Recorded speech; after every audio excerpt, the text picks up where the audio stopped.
Tenemos que saber de dónde venimos, si queremos tener una idea clara de a dónde vamos. Tenemos ilusiones y falsas ideas sobre quiénes somos y cómo llegamos aquí. Entonces ese estado ilusorio solo va a continuar en el futuro. Debemos entender las fuerzas que estuvieron involucradas en la configuración del mundo moderno.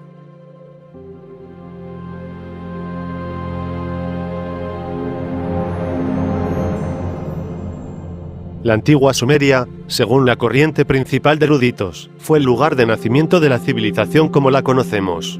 Lugar de nacimiento y de la primera ciencia, la primera guerra y la primera palabra escrita. Ahora todo lo que queda es un mensaje enterrado en la arena. Arqueólogos y eruditos de la ciudad han estado juntando evidencias en esta área del mundo, con la esperanza de probar las historias bíblicas del Jardín del Edén. La mayoría de la gente piensa que estamos interesados en Medio Oriente debido al petróleo, y hay mucha verdad en eso, pero al mismo tiempo vas a encontrar personas que están muy interesadas en estas diferentes filosofías esotéricas, como la de los masones, la del gobierno de los cristianos. Todas estas personas tienen gran interés hace mucho tiempo. También se cree que puede haber algún tipo de poder o algún tipo de conexión allí, y que si lo haces te empodera de alguna manera. Si pudieran probar el origen de la humanidad, ¿qué tipo de poder podrían tener estos grupos? La búsqueda de algo más poderoso que se muestra en nuestra realidad actual no es un concepto moderno, sino más bien una búsqueda continua de la ubicación del Jardín del Edén, el comienzo proverbial. Hubo una fijación entre los eruditos bíblicos y los primeros arqueólogos, de que todo en el Medio Oriente comenzó en el Éufrates y el Tigris, en el Irak actual. Es allí donde estaba el Jardín del Edén. Fue aquí donde todo surgió, el bien y el mal, según en el Génesis.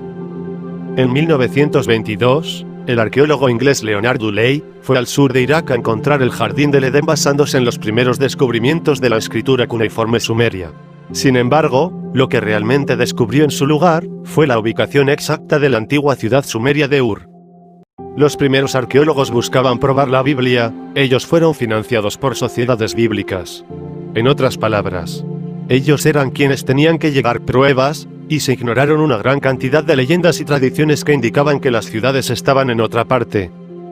¿Podría Leonard Dewey haber ignorado alguna información importante que fue revelada años anteriormente? En 1849, casi 75 años antes, miles de tablillas sumerias fueron encontrados al noroeste de Ur, en las antiguas ciudades de Sippar y Nippur. En 1849, Henry Layard realizó muchas excavaciones en Sippar y descubrió en ese sitio alrededor de 20.000 tablillas sumerias y acadias. Y entre todas las tablillas descubiertas, alrededor de una docena de ellas hacían referencia al Jardín del Edén. ¿Podría ser esta la ubicación del Jardín del Edén o era solo otra pista que llevó a los investigadores a otra ubicación? Culturas posteriores, ya sean los asirios, los babilonios, quienes saltaron a la fama en esa área, a pesar de no ser sumerios, veneraban todo lo que los sumerios habían hecho. Y es por eso que podemos leer el idioma sumerio, porque esas culturas posteriores hicieron el proyecto de tomar textos sumerios y traducirlos a su idioma. Y esos son idiomas que los eruditos pudieron leer porque son lenguas semitas, que pertenecían a una familia de lenguas que pueden ser descifradas, mientras el sumerio era un idioma aislado. Sin esas traducciones hechas por culturas posteriores que tuvieron contacto con los sumerios, no hubiera sido capaz de leer estos textos sumerios en absoluto. El investigador y autor de 8 libros sobre traducción del sumerio, Anton Parks, cree que por cientos de años hemos estado traduciendo mal estas tablillas. Anton Parks relata lo siguiente. Gary Zeitlin es un científico que ha trabajado en el proyecto SETI por muchos años y colaboró con la NASA. Él estaba muy interesado en las traducciones sumerias. Y él me proporcionó estas 10 tablillas que se encontraban en Sippar. Para verificar los símbolos uno por uno, me di cuenta de que había una traducción diciendo una cosa y otras traducciones diciendo otras cosas, que no dicen las verdaderas traducciones. Insistí en realizar la investigación en hebreo pero nada estaba saliendo en claro. Entonces, por casualidad, encontré un léxico acadio sumerio, y ahí fue cuando finalmente pude comenzar lentamente a traducir las tablillas. Lo que Anton Parks comenzó a traducir fue una visión completamente diferente del Jardín del Edén de la versión que hemos escuchado antes. No solo tenía palabras mal traducidas, sino que la ubicación había sido pasada por alto. Anton Parks explica lo siguiente.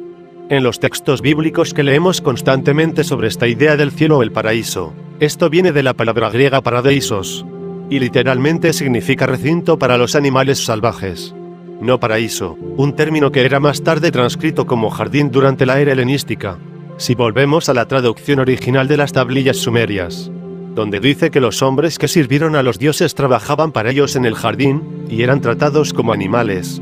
Es muy claro y recurrente el tema, de que eran tratados como esclavos que servían a la comunidad divina.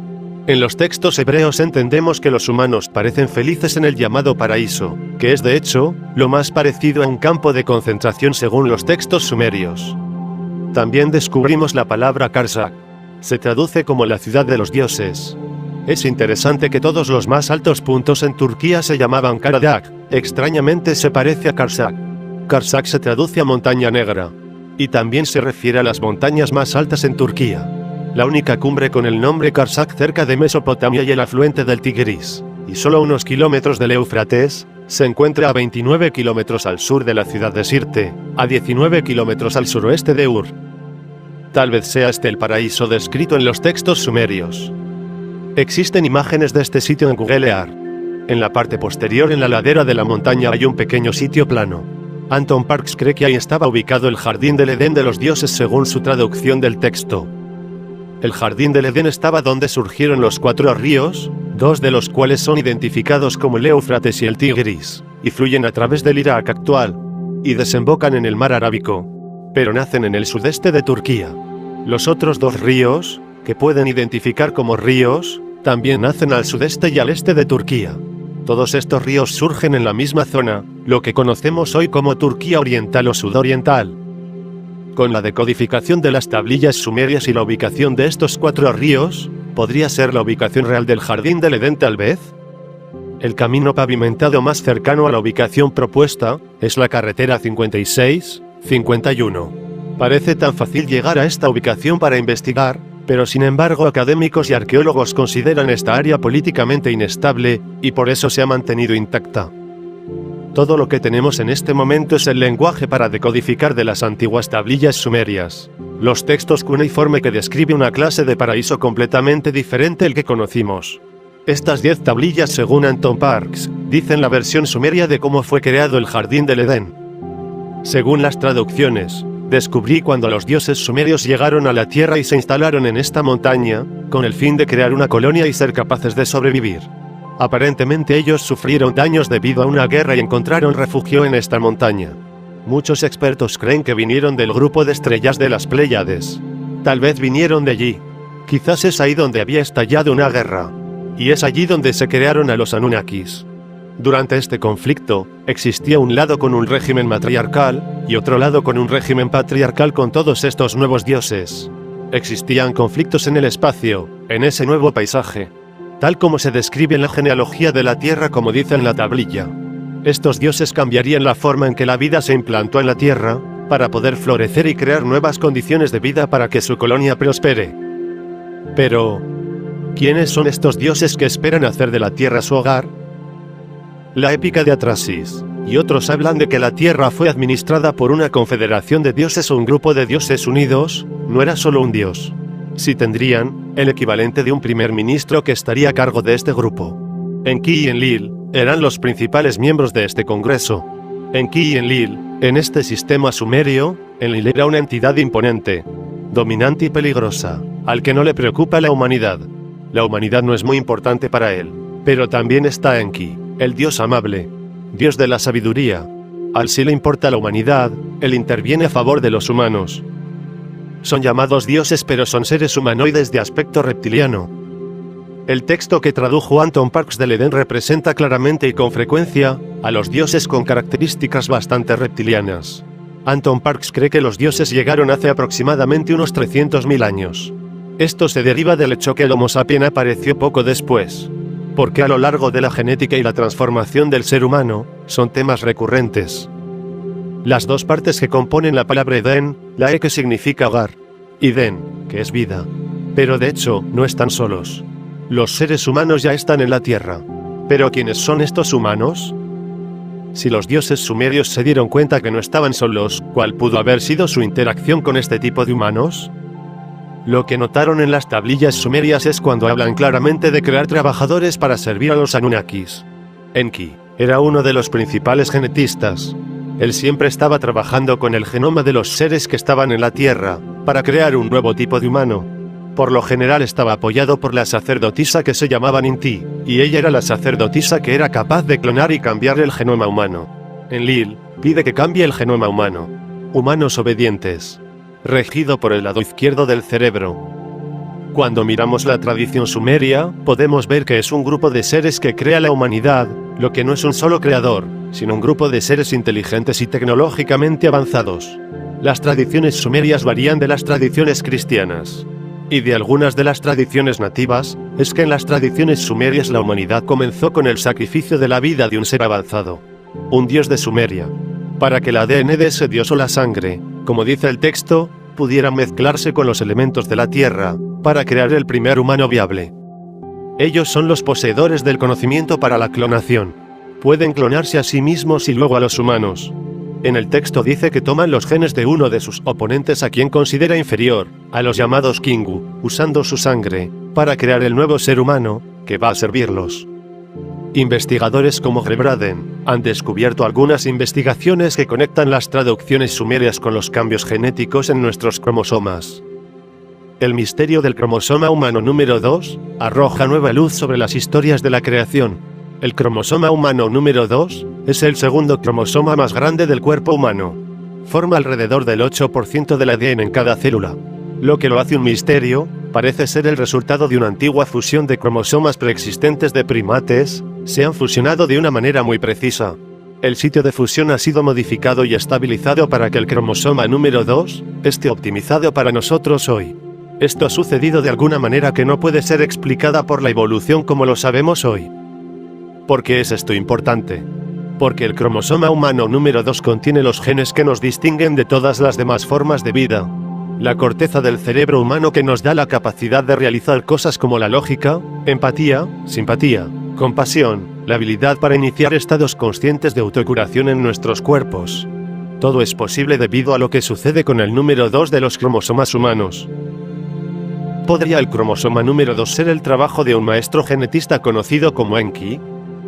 Se menciona que Enki modificaba secretamente los genes humanos, por grupos o por ubicación. Así de esta forma les daba a los humanos un conocimiento diferente, hasta el punto que los otros dioses se vuelven contra él. Su experimento cambiaría los genes humanos para iluminar a la humanidad. Y a lo largo de este proceso de clonación, supervisado por los Anunnaki y Enlil, ignoraron que algunos seres humanos se filtraron y todos ellos comienzan a ser independientes. Anton Parks señala que esto es algo que los dioses no esperaban de estos nuevos humanos. Y se repite en los textos antiguos, y es la capacidad humana para ser simplemente meros esclavos. Esto forma una división entre los dioses. Una división que causa una guerra.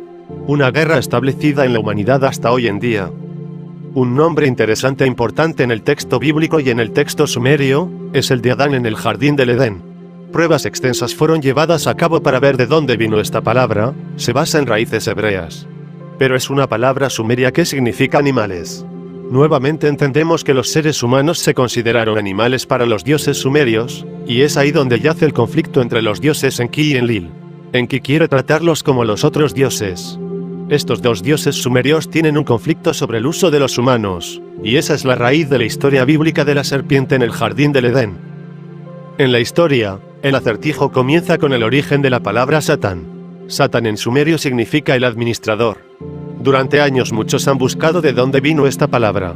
Se han escrito muchos libros sobre el tema, pero es un término sumerio. Nadie lo había visto antes. Es muy claro, fueron hallados en los antiguos diccionarios. A Enlil se lo conoce como el gran Satán, el gran administrador. En el texto sumerio, Enlil le pedía a Enki para ir a negociar y hablar con los seres humanos. Él siempre trataba con ellos. Recuerden que es un humanoide con características reptilianas. En las tablillas casi siempre se lo llama la serpiente, al igual que en la Biblia. Él es el único que los humanos verán. Y cuando lo ven, ven a un humanoide con rasgos de una serpiente. Por eso que se le llama la serpiente del jardín. En el jardín del Edén ella es amiga de los humanos. En el texto bíblico, la serpiente tienta a Eva con una manzana del árbol prohibido del conocimiento. Yahvé, el Dios de la Biblia, prohíbe a los humanos en el jardín tomar nada de este árbol. Según Anton Parks, la versión sumeria de esta historia traduce Yahvé, el dios bíblico, como el gran Satán, que según el texto sumerio es Enlil, y la serpiente del jardín como Enki, que se ha convertido en un amigo de los humanos. Es interesante saber por qué la serpiente en el texto sumerio, al igual que en la Biblia, acude a la mujer. Podría ser por dos razones. La primera es que la mujer era más accesible y disponible cuando él estaba en el jardín. Es decir, pasaba más tiempo entre las mujeres que estaban recogiendo comida para la colonia. La segunda razón es que las mujeres son el futuro de la humanidad, son las que crían a los niños, transmiten su conocimiento a sus hijos. Enki les transmite a las mujeres el secreto de la fabricación de las herramientas. Esto se expresa como Jnes, y en sumerio significa árbol. Esto significa que por primera vez la humanidad podría tener los dos lados de las herramientas. El lado que es bueno para que pudieran cuidarse a sí mismos, y el lado malo que podrían usar para defenderse. Uno podría preguntarse, ¿por qué Enki insiste en darles este particular secreto a los humanos? Pues él tiene el deseo de liberarlos. Si de hecho, el conocimiento que Enki regala a los humanos es una herramienta, ¿sería una antigua arma que algunos creen que ciertas organizaciones han estado buscando? ¿O Enki les enseñó a los humanos sobre las infinitas habilidades que poseen a través de su ADN? Hay una escena en particular donde los humanos se rebelan, y suben a la montaña de los dioses. E incluso intentan matar a todos los dioses. Lo que sucede es una abominación y quedan pocos sobrevivientes. De hecho, lo que podemos captar de la personalidad de Enki es que hacía todo basándose en la paz y no usaría sus herramientas para matar, ya que era perfectamente consciente de lo que sucedería. Así que esta escena donde los humanos se rebelan contra los dioses es bastante especial, y no se puede encontrar en ninguna parte de la Biblia. Algunos eruditos como Graham Hancock creen que el libre albedrío para decidir fue el verdadero propósito de la intervención de Enki. Estamos aquí en este plano, en este nivel de existencia, para aprender las lecciones de la dualidad, para tomar decisiones entre el bien y el mal. Y es muy claro en el antiguo sistema egipcio, que estas elecciones eran importantes y podrían definirnos y fijar el mapa de la ruta para nuestro destino inmortal. Cuando analizas las antiguas tablillas sumerias que hablan de estos dioses que vinieron a la Tierra y básicamente se levantó con ellos un alto nivel de civilización, y nos enseñaron todo lo que sabían. Estos dioses no hicieron el trabajo, pero impartieron la sabiduría y la información para que nosotros lo hiciéramos. ¿Podrían estos dioses habernos creado a su imagen y semejanza? ¿Fue el jardín del Edén el comienzo no solo del reinado de los dioses en la tierra sino también para los humanos? ¿Y podría ser la constante búsqueda del jardín del Edén un bucle en el tiempo programado que esperamos entender?